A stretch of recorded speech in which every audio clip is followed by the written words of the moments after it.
In 3 seconds, more rounds are fired than most soldiers use in a year of combat. This isn't a war zone. There is no war, at least not one any government has officially declared. But somewhere in Mexico, right now, a cartel cell is holding weapons that would make a national army jealous. Armor-piercing rifles, belt-fed machine guns, even weapons built for shooting down helicopters. How did criminal organizations get their hands on military-grade firepower?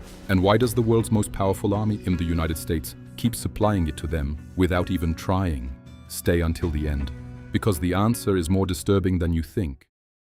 Every year, an estimated 200,000 firearms cross the border from the United States into Mexico. Law enforcement calls this route the Iron River. It isn't cartel operatives storming gun stores. It's quieter than that. It's called straw purchasing. Someone with a clean record buys weapons legally, in bulk, then hands them off to traffickers who smuggle them south, one truck bed, one hidden compartment at a time.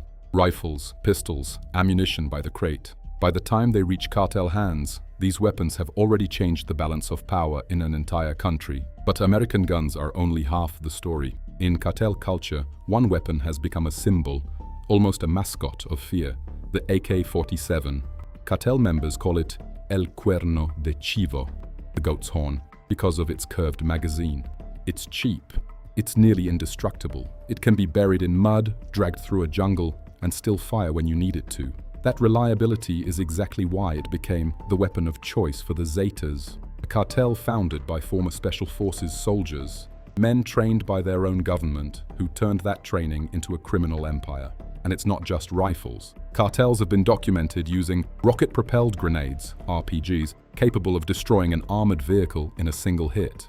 .50 caliber sniper rifles, able to punch through engine blocks from over a mile away. Belt-fed machine guns mounted on the back of pickup trucks. Makeshift war machines locals call monstruos. This isn't organized crime anymore. This is an arms race. In 2011, Mexican authorities discovered something that seemed pulled from a war movie. An armored vehicle hand-built by cartel engineers with steel plating thick enough to stop rifle rounds, gun ports cut into the sides, and a battering ram welded to the front. Locals began calling them narco tanks. Dozens have been found since, some armored well enough to survive direct hits from military-grade weapons, built in hidden workshops, driven by men with no formal military training, following the ambitions of men who wanted their own private armies. And it worked.